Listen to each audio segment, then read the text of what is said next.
Bonjour et bienvenue à ce Télésommet 2017, Réinventer la gestion, comment devenir notre meilleur potentiel d'avenir pour co-construire demain.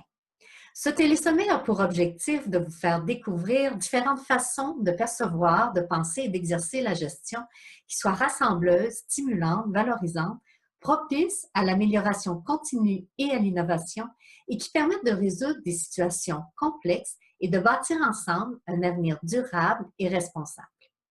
Je me présente, mon nom est Marie Côté, je suis fondatrice de la gestion réinventée, consultante en développement et transformation des organisations, coach et facilitatrice de groupes de co-développement professionnel et d'apprentissage dans l'action. Je suis aussi auteure du livre La gestion réinventée, l'avenir est entre vos mains, paru aux éditions JFD en 2016 et préfacé par Céline Bareil, professeure titulaire à HEC Montréal. Sans plus tarder, il me fait grand plaisir de vous faire découvrir un de nos invités du Télésommet 2017. Je vous souhaite un très bon visionnement. Aujourd'hui, il me fait grandement plaisir d'accueillir M. Jean-Luc Udry, entrepreneur, conférencier et auteur. Bonjour Jean-Luc. Bonjour Marie. Je suis heureux d'être avec vous. Oui, on est heureux de vous recevoir aussi. Merci. Après 6 ans d'études de management, notamment aux États-Unis et au Japon, Jean-Luc décide de quitter son emploi et de reprendre à 27 ans la PME familiale à 2 doigts de sombrer.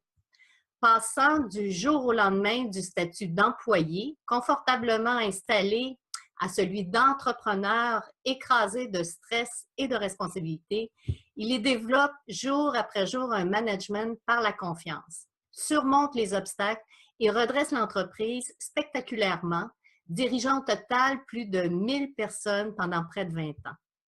Avec les années, Jean-Luc s'est forgé un moral d'acier, accumulant les compétences pour transformer les épreuves en opportunités, le stress en énergie, le découragement en motivation, booster les équipes et se booster lui-même, y compris au plus fort de la tempête.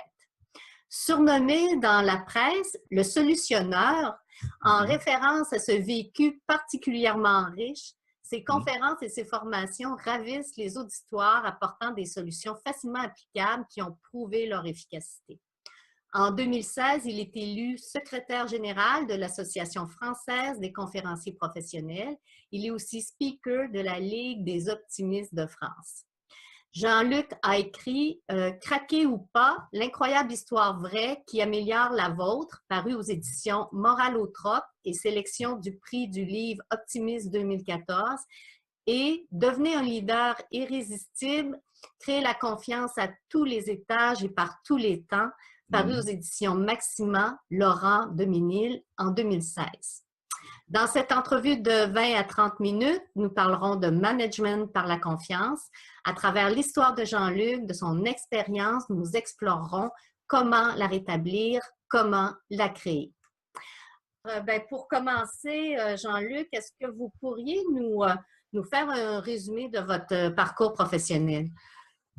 Je crois que vous l'avez déjà un petit peu signalé. Effectivement, j'ai fait des études de management et après j'ai été engagé dans une grosse société américaine qui s'appelle Procter & Gamble, qui est la première annonceur mondiale en matière de Fay, Pampers, Ariel, tout ça, enfin tous ces produits que l'on trouve, des détergents. Voilà. Et effectivement, vous l'avez dit, je suis allé ensuite chez mes parents qui n'avaient pas osé me dire que leur affaire périclitait. Et comme ils m'ont tout donné quand j'étais jeune, adolescent, puis plus tard étudiant, ils m'ont justement permis d'aller aux États-Unis, au Japon, etc. Ils ont mis toutes les chances de mon côté pour que je réussisse quelque chose de bien. Donc, quand j'ai estimé que véritablement ils allaient à la catastrophe et qu'ils voulaient malgré tout me laisser vivre ma vie, je me suis dit, allez, je quitte mon emploi chez Procter et je vais les aider pour donner un petit coup de main que je croyais être un coup de main de quelques mois. Et quand je suis rentré dans l'entreprise, je me suis aperçu qu'il ne s'agissait pas de quelques mois parce que l'entreprise n'avait plus que quelques jours, voire quelques semaines à vivre. Et donc, il a fallu que je prenne tout de A jusqu'à Z. J'étais vraiment vierge, en quelque sorte, de toute expérience de chef d'entreprise et je suis passé du jour au lendemain du poste de salarié vraiment bien installé, avec une promotion rapide et ainsi de suite, ce que vous avez dit tout à l'heure, au poste de responsable. Et là, il a fallu créer la confiance, motiver les équipes, faire preuve de leadership, parce que, croyez-moi, quand vous avez votre patrimoine, 30 ans de travail, quand vous avez des salariés qui sont là et que vous appréciez, savoir que l'entreprise qui a été florissante ne l'est plus du tout, eh bien, il faut se retrousser les manches et mettre en œuvre tout ce que vous savez faire pour booster les équipes et repartir. Et finalement, ça a fonctionné, ça a marché parce qu'on a effectivement sauvé l'entreprise et on l'a redressée, on l'a valorisée et puis j'ai pu la conduire pendant près de 20 ans. Voilà, ça c'est une partie du parcours. Et en addition, comme si ça ne suffisait pas, pendant cette même période, j'ai eu à gérer une deuxième affaire familiale qui est une affaire absolument incroyable dont je ne dirais pas un mot puisqu'elle fait l'objet de ce livre, Craquer ou pas, et qui fait que j'ai eu ces deux affaires à gérer en même temps, c'est-à-dire que j'ai connu des situations de stress, comme on dit, paroxysmiques, c'est-à-dire plus c'est guère possible. Et c'est là où j'ai appris ce qu'était l'optimisme de terrain. C'est là où j'ai appris ce que c'était qu'aller chercher les ressources au fond de soi. On entend souvent parler de ça, aller chercher les ressources que vous avez au fond de vous. Mais moi, j'ai vraiment été plus bas que bas. Et donc, j'ai été les chercher. Et là encore, on en est sorti par le haut de cette affaire qui a quand même duré pas longtemps, 25 ans. Oh, quand même. Ouais, quand même. Une affaire à tiroir absolument hallucinante. Mais on en est sorti par le haut. Et la fin de mon parcours est tout simple. C'est pourquoi que j'ai créé, dans un premier temps, un blog Moral au top, qui est suivi par des milliers de gens maintenant. Pour Moral au top, c'est un jeu de mots pour dire le moral au top, pour bien montrer qu'il s'agit d'une philosophie de vie héritée d'un vrai combat avec l'adversité, héritée d'un vrai parcours de vie. Et puis après, j'ai créé une application iPhone qui a été téléchargée dans 63 pays, que j'ai laissé de côté maintenant. Et après, on m'a dit, mais avec un vécu pareil, fais des conférences, fais des formations en entreprise. Et il se trouve que j'adore ça. J'aime écouter, mais j'aime aussi parler et transmettre. Et c'est ce que je fais aujourd'hui. Voilà. Et donc, j'ai écrit un dernier livre sur la confiance qui fait un carton en France. Parce que la confiance, le thème de notre entretien aujourd'hui, c'est justement ce qui nous manque actuellement. Dans toutes les strates de la société, on manque de confiance. Voilà, pour résumer. Bien, justement, ça m'amène un peu à ma première question où je me demandais, pour vous, Jean-Luc, quelle est l'importance de la confiance dans les organisations d'aujourd'hui et de demain? La confiance, what else? Qu'est-ce qu'on peut faire sans confiance? Si vous avez la technique, le produit, la finance, mais pas la confiance, l'entreprise, tôt ou tard, ira à l'échec. La confiance, c'est le pilier de la performance. Elle ne suffit pas, bien entendu. Si vous avez confiance en vos équipes, elles ont confiance en vous, mais que vous avez ni la technique, ni le produit, ni le marketing, ni la finance, ça ne suffit pas. Mais c'est le pilier de base. Construire la confiance, ça doit être une préoccupation du management et des leaders de manière générale, parce qu'avec la confiance, moi je sais ce que c'est. Quand vous demandez un volontaire pour un projet quelconque, il y a 10 mains qui se lèvent tout de suite.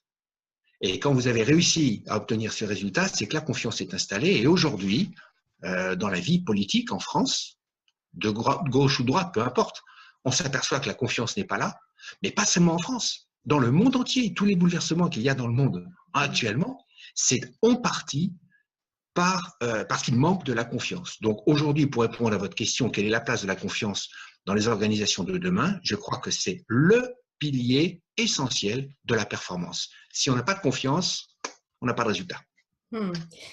C'est vrai que moi, en tout cas, dans mes études, j'observe qu'on demande beaucoup d'ouverture, beaucoup d'empathie, beaucoup de capacité de travailler en équipe aux gens de plus en plus aujourd'hui. Puis à la base de tout ça, dans le fond, on parle de confiance. Comment est-ce qu'un chef pourrait obtenir de ses équipes que ces équipes soient performantes si elles n'ont pas confiance en lui, s'il n'a pas su créer ce lien, s'il n'a pas su donner du sens à leur action? C'est juste impossible. Ou alors ça marche, mais sur un pied, au lieu de marcher sur deux pieds. Voilà. Donc la confiance, c'est un thème majeur aujourd'hui. Et si notamment ce livre marche si bien, c'est parce que justement, il y a une recherche des managers de tout niveau, quel que soit, ça peut être du top manager comme du manager de premier niveau, pour savoir comment est-ce que l'on fait vraiment pour établir ces liens qui peuvent être naturels, mais qui demandent aussi parfois une certaine technique. Parce que la confiance, ne l'oublions jamais, a ses limites. Jean-Luc, vous qui avez eu à surmonter beaucoup d'obstacles dans le cadre de votre vie professionnelle, vous avez eu à rencontrer des situations où il y avait manque de confiance. Est-ce que vous pourriez, par exemple, nous raconter une situation en particulier? Ben justement, quand je suis arrivé dans cette entreprise familiale, d'abord je suis arrivé et il y a quelqu'un qui m'a dit: qu'est-ce que vous venez faire là? Ben, c'était un cadre de la maison. Alors je lui ai dit: ben, écoutez, je viens donner un petit coup de main pendant 6 mois. Et il m'a dit: dans 6 mois, on ne sera plus là. Je lui ai dit: mais pourquoi est-ce que vous me dites ça? Parce qu'à cette époque, je ne savais pas que c'était si grave. Il m'a dit: c'est pas à moi de vous le dire, vous le découvrirez bien tout seul. Il a tourné les talons et il est parti. Terminé. Il m'a laissé comme ça, planté comme un feu rouge. Et la confiance, elle faisait défaut partout. Les clients n'avaient plus confiance, les fournisseurs n'avaient plus confiance, les banquiers n'avaient plus confiance, et au sein des équipes, plus personne n'avait confiance en l'autre. C'est-à-dire que les gens commençaient à sentir le vent tourner, commençaient à chercher des emplois, se tiraient dans les pattes, il n'y avait plus de solidarité, plus de cohésion, plus d'idées, plus de stimulation, plus de motivation, zéro. C'était ça. Eh bien, la confiance, il a fallu la créer de A jusqu'à Z. Et c'est comme ça qu'on a pu, en partie, grâce à ça, qu'on a pu se sortir de cette situation. Mais quand plus personne n'a confiance en rien, c'est d'abord une atmosphère détestable. C'est détestable de travailler dans ces conditions. Et puis après, comment voulez-vous avancer? Donc c'est là où j'ai appris, jour après jour, en commettant des erreurs, en tirant des enseignements de mes erreurs, j'ai appris à forger la confiance petit à petit. Elle ne vient pas comme ça. Hein. Vous savez ce qu'on dit? On dit la confiance se gagne en gouttes et se perd en litres. Ça veut dire qu'il faut y aller tous les jours, un petit peu, consolider le chantier. Et puis, parfois, il y a des gens qui vous trahissent. Et ça, la confiance s'en va. Donc, la confiance, c'est une méthode. C'est pas juste je vous fais confiance. Ça commence comme ça, mais ça va beaucoup plus loin. Voilà, c'est un exemple. Je ne peux pas vous donner meilleur exemple de confiance à bâtir qu'une entreprise qui périclite et qu'il faut refaire redémarrer vite, très, très vite. Et donnez-nous des exemples concrets de ce que vous avez fait ou ce que vous avez utilisé comme moyen pour la rebâtir, cette confiance-là, dans cette organisation-là où finalement la confiance, là, elle était absente partout, à tous les niveaux, là. Elle était en vacances, en RTT, comme on dit chez nous. Oui, c'est ça. Mais je crois que, bon, il y a plein de choses à dire, mais si je devais retenir un ou deux éléments, il y aurait d'abord à rebâtir la confiance en les équipes, en elles-mêmes. Et là, je me rappelle d'une anecdote. Un jour, je rentre un peu rapidement, c'est vrai, dans une pièce où il y avait 8 ou 9 collaborateurs qui travaillaient ensemble normalement. Mais ils étaient en train de discuter, figurez-vous. Ils étaient en train de discuter. Je rentre un peu brusquement et là, comme des enfants pris le doigt dans le pot de confiture, hop, chacun s'affaire, va à son poste comme s'ils étaient occupés, comme s'ils étaient complètement débordés. Je me suis dit, tiens, là, il y a un truc, ils n'ont pas confiance en moi, là. Ils n'ont même pas confiance en eux. Comment je vais faire pour leur donner confiance en eux? Alors, j'ai réfléchi, et puis quelques jours après, je les ai réunis, et je leur ai dit une chose. Vous êtes important. Vous valez cher. Pas seulement à la fin du mois, parce qu'il faut que je vous paye. Vous valez cher en tant que personne. Vous valez cher pour ce que vous êtes, et vous valez cher pour ce que vous faites. Et donc, si vous avez terminé votre boulot et que je rentre dans une pièce, c'est pas parce que le patron rentre dans une pièce qu'on doit faire comme des enfants, s'affairer, comme si… ça veut dire que vous ne me faites pas confiance. Vous ne me faites pas confiance. Je suis capable d'apprécier si votre boulot a été fait ou pas fait. Assumez donc le fait que vous étiez en train de discuter. C'est ça, avoir confiance en vous, et c'est ça, avoir confiance en moi. Vous savez très bien que je ne vais pas vous enguirlander si vous discutez aussi longtemps que votre travail est fait.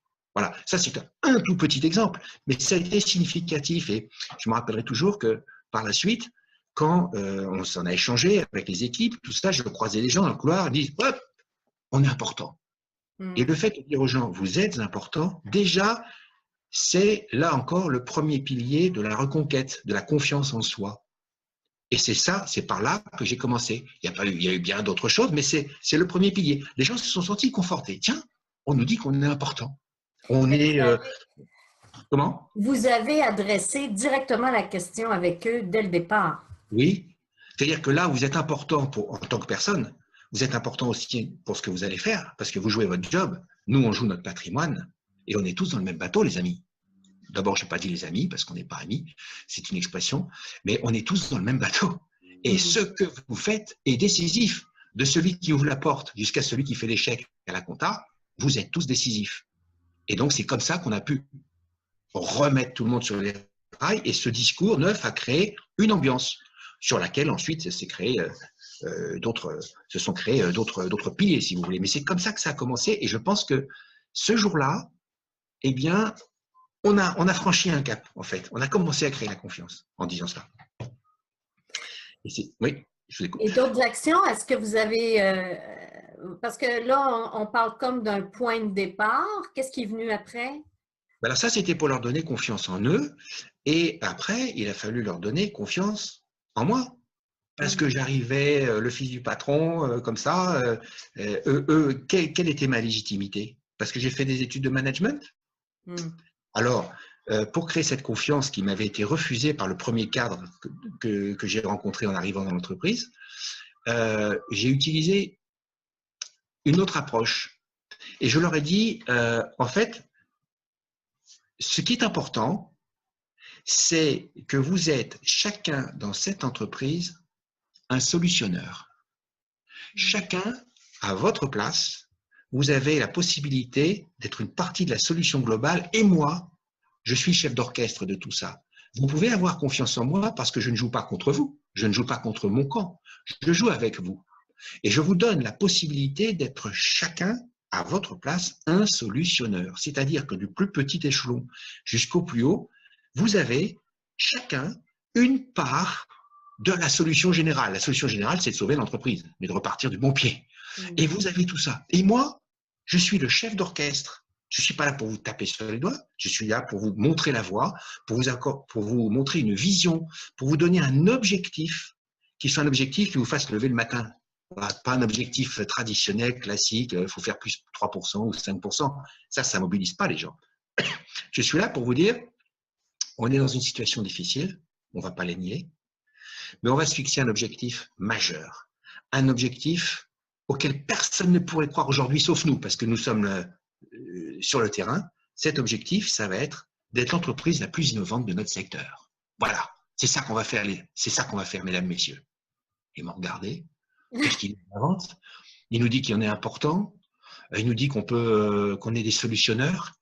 Il nous dit maintenant qu'on va être l'entreprise la plus innovante de notre secteur. Il nous dit qu'on peut fournir des idées, qu'aucune idée n'est farfelue, qu'on va pouvoir tirer les fils. Et c'est comme ça qu'on a mis en place une série d'idées, mais c'était incroyable, il n'y en a jamais eu autant. Et dans notre secteur, on est effectivement devenu l'entreprise la plus performante, enfin la plus innovante, plus exactement.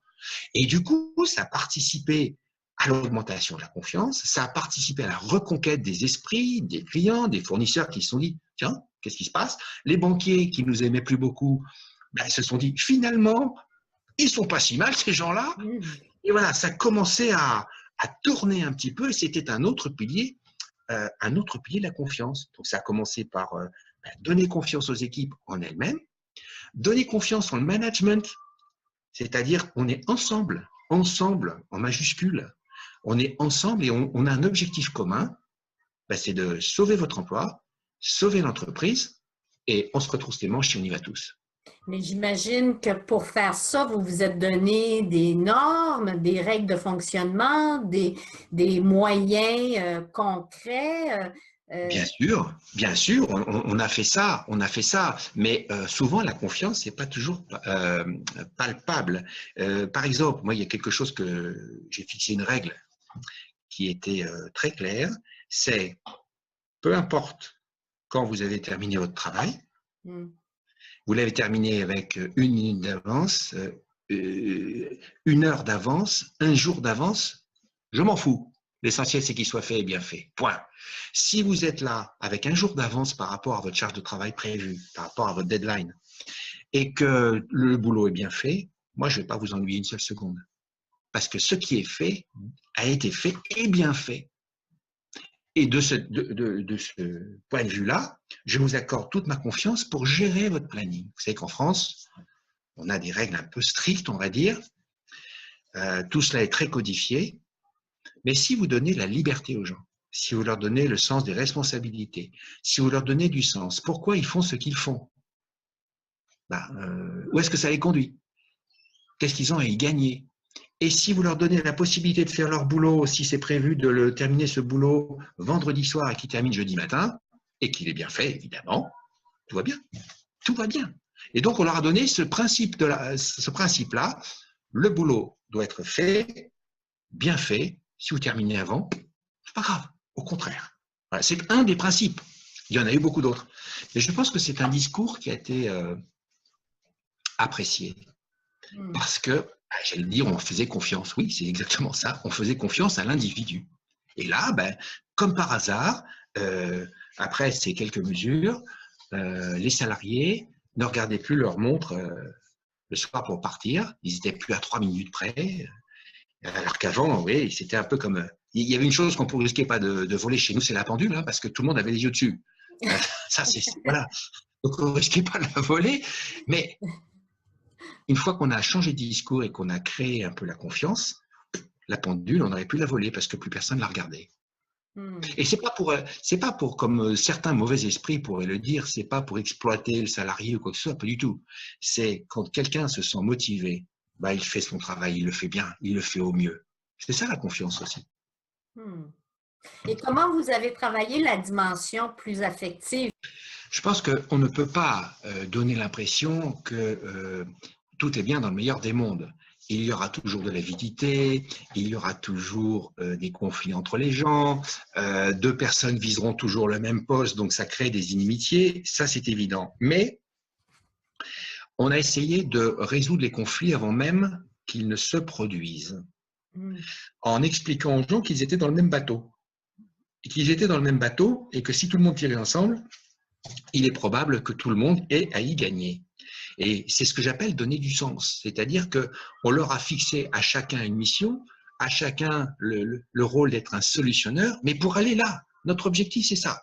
C'est dans un premier temps sauver l'entreprise il y avait quelques mois un peu délicats, on va dire, c'est plus que délicat, et ensuite de prendre notre envol, de nous déployer. Une fois qu'on a sauvé l'entreprise, il a fallu comment dirais-je, lui permettre de s'exprimer. Et donc, on a évité les conflits. On a dit, quand il y a un conflit, première règle, dialogue. Avant de penser que machin est vraiment un sale bonhomme et que Trucmuche est vraiment une sale bonne femme, ce qu'on va faire, c'est déjà, s'il y a un souci, vous en parlez d'abord tous les deux. Si ça ne suffit pas pour régler le problème, vous venez nous voir. Et si ça ne suffit pas pour régler le problème, alors après, on prend une décision. Mais la première des choses, c'est dialoguer, se comprendre l'un l'autre pour trouver des points d'entente. Ça ne veut pas dire qu'on est d'accord sur tout. Il y en a un qui peut aimer A et l'autre qui aime Z. Chacun a sa politique. Mais trouver des points d'entente, c'est créer du lien. Créer du lien, c'est créer de la confiance. Créer de la confiance, c'est créer de la prospérité pour tous. Et c'est comme ça. Et c'est ça. C'est une autre technique. Enfin, j'aime pas tellement le mot technique, mais c'est une autre méthode que l'on a mise en place. Éviter les conflits. Avant même, parce que souvent, dans les entreprises aujourd'hui, les conflits sont déclarés et on intervient après. Nous, on a essayé d'intervenir avant. Ça ne veut pas dire qu'on les a tous évités, mais on en a évité une bonne partie, croyez-moi. Donc l'affect, peut-être on en dira un mot tout à l'heure, l'affect n'est pas toujours bonne conseillère. Non, on en parlera peut-être tout à l'heure. Allez-y tout de suite parce que le temps passe. J'aimerais vous entendre. Déjà, non, l'affect, toute cette histoire m'a appris à sortir par le haut des problèmes et à gérer les problèmes. Et je me suis aperçu que dans notre entreprise, puis dans la deuxième affaire qui m'est tombée sur le museau, qui n'était pas simple, qui a duré 25 ans quand même, je rappelle, gérer les problèmes, c'est quelque chose qu'on n'a jamais appris. Personne ne nous a enseigné à l'école comment il fallait gérer les problèmes. Personne ne le sait. Voilà. Et donc moi, petit à petit, chemin faisant, jour après jour, heure après heure, dans une vie qui était extraordinairement stressante, mais qui m'a conduit vers des succès auxquels personne ne croyait. Personne ne croyait que c'était possible de redresser notre affaire. Personne ne croyait que c'était possible de gagner dans la deuxième affaire. Et c'est pourtant ce qui s'est produit. On a perdu des plumes, mais qu'est-ce qu'on a quand même eu comme succès? Bon. Et donc, j'ai appris pour gérer l'adversité qu'il fallait au maximum laisser l'affect de côté. Quand un problème vous arrive, rappelez-vous ce principe universel et millénaire, ce n'est pas l'événement qui vous affecte, c'est ce que vous en pensez. Voilà. Et si vous arrivez à intégrer ça dans vos raisonnements tous les jours, alors la vie change. La vie change. L'affect, moi, je le laisse de côté. Ça ne veut pas dire que je suis de bois. Bien sûr, j'ai un affect, comme tout le monde. Parfois, je suis en colère, parfois, je suis énervé. Mais quand un problème surgit face à une situation, et c'est ce que j'ai dit à nos gars, à nos équipes, je leur ai dit, voyez le problème tel qu'il est. Accueillez-le presque favorablement, parce qu'il est là, votre problème. Ne commencez pas à vous perdre dans qu'est-ce qui va arriver, pourquoi ça tombe sur moi, c'est pas juste, c'est pas normal, qu'est-ce qu'on va devenir. Tout ça, ça pollue votre raisonnement. Aussi, l'affect, je le laisse de côté. Et pour créer la confiance, c'est la même chose. C'est la même chose. Quand on discute avec des équipes, on laisse l'affect de côté, on voit les faits. Si c'est un problème de compétence, par exemple, si quelqu'un n'est pas compétent, ça ne sert à rien de penser « Oh, je vais lui faire du mal parce que finalement, on fait du mal à toute la société. Si cette personne-là, elle reste, elle n'est pas compétente, mais personne n'ose lui dire qu'elle ne l'est pas. Donc, il faut l'aider à acquérir des compétences, la mettre en situation, lui proposer de s'améliorer et laisser l'affect de côté. On n'est pas là pour lui faire plaisir ou pas pour lui faire plaisir. On est là pour qu'elle se sente valorisée, qu'elle se sente bien et surtout qu'elle donne le meilleur d'elle-même. Voilà, et c'est ça. Donc l'affect, depuis ce jour-là, je le laisse systématiquement de côté. Je vis mes émotions, bien sûr. Vous en avez, Marie. J'en ai. Qui n'en a pas? Mais j'essaie de les maîtriser et de les séparer du fait. Le fait, moi je vois que les faits, rien que les faits. Et après, je réfléchis au problème et je me dis alors quelles sont les conséquences, qu'est-ce qui va se passer, etc. Je suis un humain, hein, je ne suis pas un extraterrestre. Je sépare l'affect. Et je pense qu'avec une méthode comme ça, c'est ce que ça a donné comme résultat dans nos équipes. Les gens, les équipes, justement, les collaborateurs, quand il y avait un événement, ils regardaient l'événement et pas tellement ce qu'ils pensaient de l'événement.